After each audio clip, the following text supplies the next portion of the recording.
Straight ahead on 12 News, Bear and Brown, the scene in Golden Valley that could be in for a real change this weekend. But first, Brooklyn Park Police say it's the perfect example of why you should know your neighbor. 12 News starts right now. A quick-thinking neighbor in Brooklyn Park helped catch a car full of suspected criminals. Hello, I'm Jennifer Anderson. And I'm Alexandra Renslow. Brooklyn Park Police say it was a textbook example of why you should know who lives next door. Reporter Shannon Slatton has more.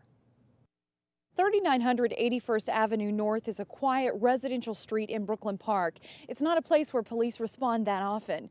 After a crime happened here this week, the street is now known as a place where neighbors watch out for each other. So it was the quick thinking by this neighbor that got us going right away. Wednesday morning, a neighbor watched as a woman knocked on the house next door. When no one answered, a group of men went into the backyard. That prompted her to call the homeowner, who confirmed that those people should not have been at the home, and the homeowner requested that the neighbor call us immediately, which is the exact proper procedure that we ask everyone to do. This is a scenario police say happens especially in the summer. A woman gets out of the car, goes to the front door and asks for a fictitious person or even a lost dog. But if no one is at home, then the rest of the burglars get out of the car, go to the back door, kick it in, take what they want. Chances are the burglary won't be reported for hours unless a neighbor is at home and is watching. Contact police right away as soon as you see something suspicious and get us going so that we can get into the picture and take care of business, and in this case it worked out absolutely perfectly. Police responded and saw a vehicle full of people leaving and running a stop sign. After a short chase, police arrested 4 people. The driver, 19-year-old Christine Lewis of Fridley, 2 Minneapolis men from the same address, 20-year-old Deshae Williams and 19-year-old Trevon Williams. Another juvenile was also arrested. In the car, police found 3 handguns, 3 rifles, an iPad, jewelry, and a large amount of money, all supposedly taken from the burglarized house. And this really ties back to the excellent work by the neighbor who was very observant and saw what was occurring and called us right away. And when we say quick thinking, we mean it. In the police report, a suspect says they were only in the house 6 or 7 minutes. By the time they got out, got in the car, and started driving away, the police were here. In Brooklyn Park, Shannon Slatton, 12 News. The suspects are each charged with second-degree burglary, which could mean both a fine and jail time. Neighborhood involvement to fight crime has earned 3 local cities national attention. For cities with 50,000 to 99,000 people, Maple Grove placed 3rd for its efforts on National Night Out. Brooklyn Park placed 4th. For cities with 15,000 to 49,000 people, Brooklyn Center placed 9th in the country. The rankings were based on several categories, including neighborhood participation and police involvement.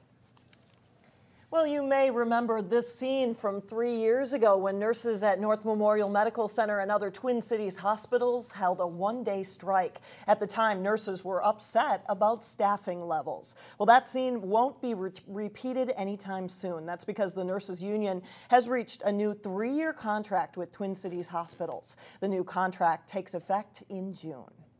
So far, snow lovers haven't had much to get excited about here in the metro. The lack of snow and relative warmth has been rough on businesses that typically depend on typical Minnesota winters. But there's a promising sign. Delane Cleveland joins us live at Theodore Wirth Park with something unusual.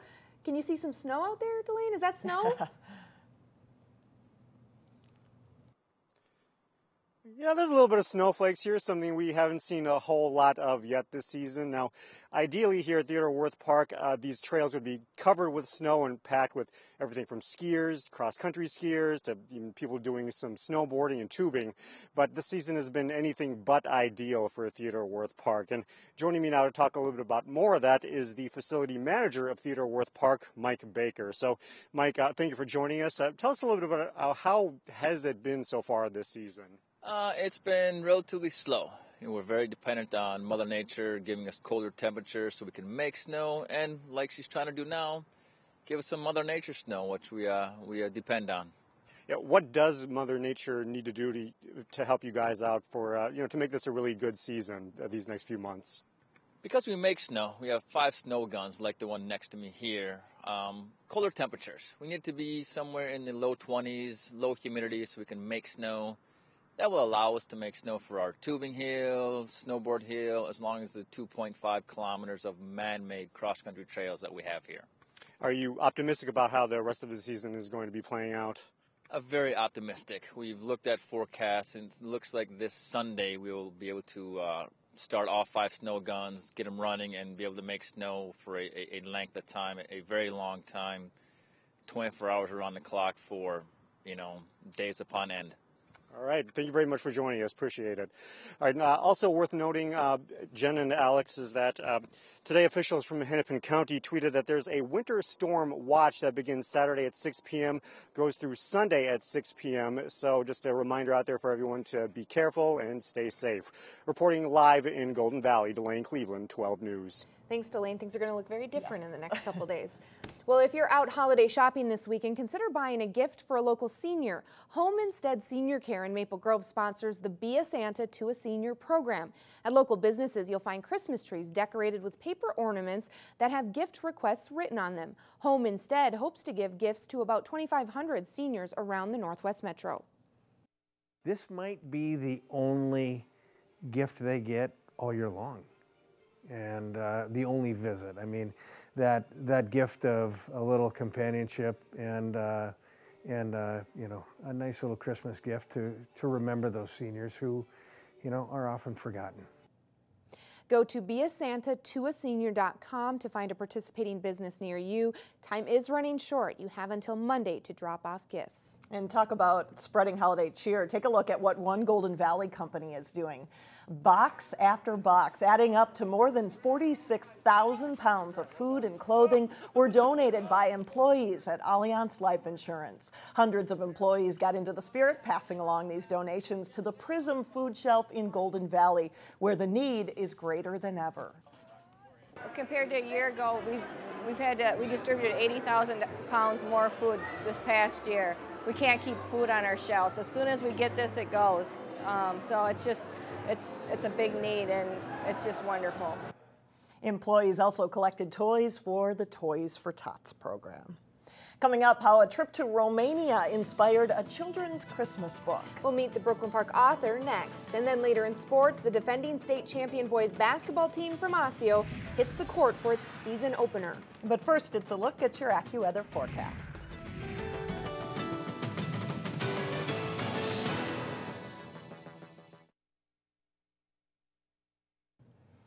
When you think about children's Christmas stories, maybe Frosty the Snowman or Rudolph the Red-Nosed Reindeer come to mind. Maybe you haven't heard about The Dragon in the Christmas Tree yet, but it's a new children's book by Brooklyn Park resident Patrick Ledre. And Patrick joins us now. We should mention this is your very first book. You're an attorney by day, but you're also honorary consul of Romania. And I understand that this book was kind of inspired by the dragons of the Carpathian Mountains in Romania.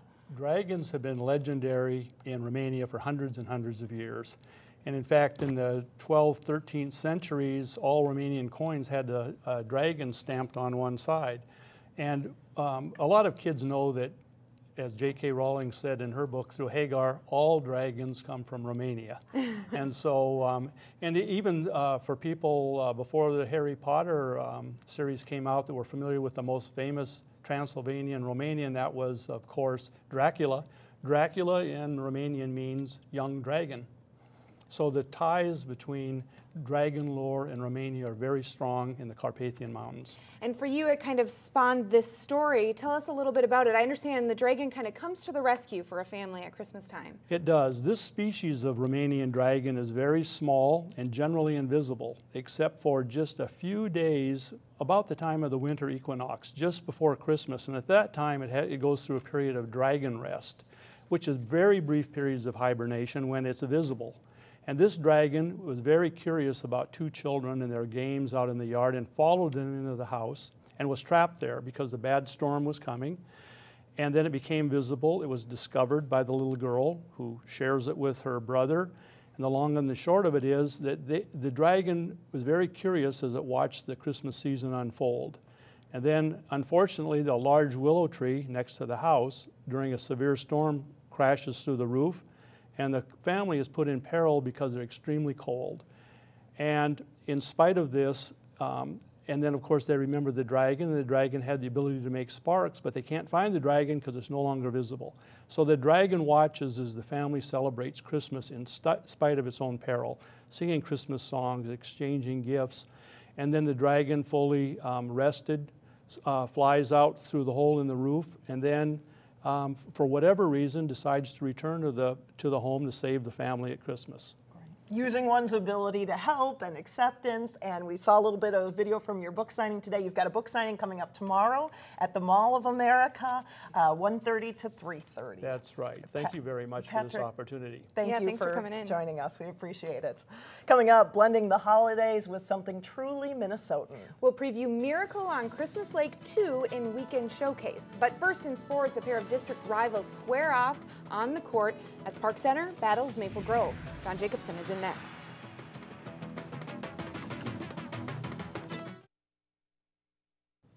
Johnson now with sports, and we're going to start with basketball. And a team that has a lot of expectations for this season, and rightly so. The defending state Class 4A champion Osseo boys basketball team starts a new season ranked 5th in the state. With that, the Orioles expect to get a tough game from all of their challengers this season. Osseo opening the year at home before a nice crowd as they host Anoka. Stephen Barthold hits a 3 from beyond the arc for the Tornadoes to give them an early 9-6 lead. The Orioles come back to take the lead. Bridge Tussler's pass is deflected and picked up by Zach Ball. And he'll hit the 12-footer in traffic. Osseo leads 21-17. Tussler takes it all the way for a driving layup to help push the Orioles' lead to 10 points at halftime. Second half play. Wheeler Baker misses the layup. He gets his own rebound, passes back out to Tussler, who gets it back to Baker for the layup and foul. 14 points in the game for the Osseo junior. Tussler finds Baker open in the corner for a three-pointer as the Orioles extend their lead to 17 points. Osseo gets strong low-post play as Harrison Lucas feeds Rakeem Felder down low for 2 of his 11 points as Osseo wins the first game of the season, 64-51. We know we have a target on our back, but we can't focus on that. We need to focus on what we can control. You know, we need to let the blood flow. We just need to come out and do our assignments every single game, and we'll be just fine. After a tough season last winter, the Armstrong boys basketball team hopes to move up in the Northwest Suburban Conference. The Falcons won their opener over Andover Thursday night. Greg Miller's club has plenty of experience with returning veterans Mitch Bewin, Nick O'Hara, and Connor Getchie leading the way. They've also added J.J. Morris, a transfer who was one of Maple Grove's top players. I think this will be a better team. We all know, we'll admit that last season wasn't the best way to end it. And coming back, especially I know as a senior, we wanted to hit the weights in the summer and work hard and build team camaraderie and work hard to win games early on in the season, definitely get started off on the right note. You know, 3 guys I've had with me now for 3 years, and Nick, Mitch, and Connor. And those 3 guys are really outstanding players, and you know, those are guys you can build around, and then we got a lot of depth too, and these kids have been playing together, most of them, you know, since 5th grade, and then we also have some great additions like Cyrus Moore Brown and you know, JJ, as you mentioned. Armstrong is one of several local squads playing in the Breakdown Sports Tip-Off Classic Saturday at Minnetonka High School. The Falcons play crosstown Plymouth rival Wayzata. Yeah, it's a special thing. There's a lot of people there to come watch you, and we don't really get to play Wayzata much anymore, and we've been playing them all through traveling leagues, so we're pretty excited to play them. After Saturday's game against Wayzata, the Falcons meet Park Center Tuesday and Champlain Park next Friday. The Park Center girls basketball team has had a tough early schedule. The 0-3 Pirates face 3-0 Maple Grove Thursday on Park Center's home court. McKenna DuBois takes it to the hoop for 2 for Park Center as they start strong. A pass ahead comes to Pirate star Kayla McMorris for 2 as the Pirates race out to an 18-6 lead. Maple Grove battles back. Kelly Olzenak nails a 3 from the top of the key, and they're back to within 8. Versatile McMorris drives baseline for 2 of her game-high 23 points. The Pirates hold the lead at 24-19. Nice interior passing leads to a Madison Ordner hoop for Maple Grove. She leads the Crimson with 18 points, and it's tied 26-all. Kate Simonette pops a three late in the first half to give Park Center a 34-32 halftime lead. Second half, and Kayla Jones fakes the pass, makes the tough shot here as Maple Grove briefly grabs the lead early in the second half. But Park Center puts together a surge. Holly Sorensen swoops in to score in the lane, and Hannah Schaub keys the Pirates' run. Her crossover dribble leads to a layup as Park Center wins for the first time this season, 68-63. Park Center's boys also beat Maple Grove, 86-71 the final. Quentin Hooker had 27 points for the Pirates, who are now 3-0. The signs of the holidays are all around, and it extends to sports too, even mixed martial arts.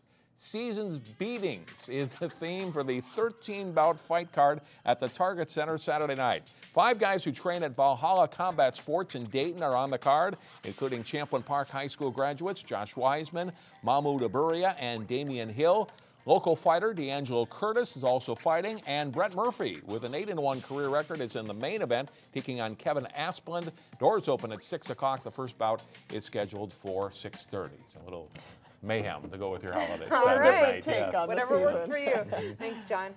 What could go wrong this time? Osceo's Yellow Tree Theater is back with more holiday hijinks. We'll preview their show up next. It's a show that celebrates Christmas, community, and of course, the Minnesota accent. Miracle on Christmas Lake 2 is underway at Yellow Tree Theater in Osseo. Now, if you missed the first one, that's where the main characters rallied to save their theater. This time, they're saving the entire town from annexation in a chapter some say is even better than the first. Here's Renee Bonneau with your weekend showcase. Gunther's one of my regulars at the massage studio. With heart and plenty of humor, the cast and crew at Yellow Tree Theater reunite the residents of Christmas Lake, Minnesota for another round of holiday hijinks. It takes place where a church is doing a show. The town comes down with the goat flu, and in order to save the town, they have to put on this pageant. But of course, nobody can do it because everybody has the goat flu. So they get these crazy characters to do the show. And of course, everything that you could possibly think of goes wrong, and hilarity ensues.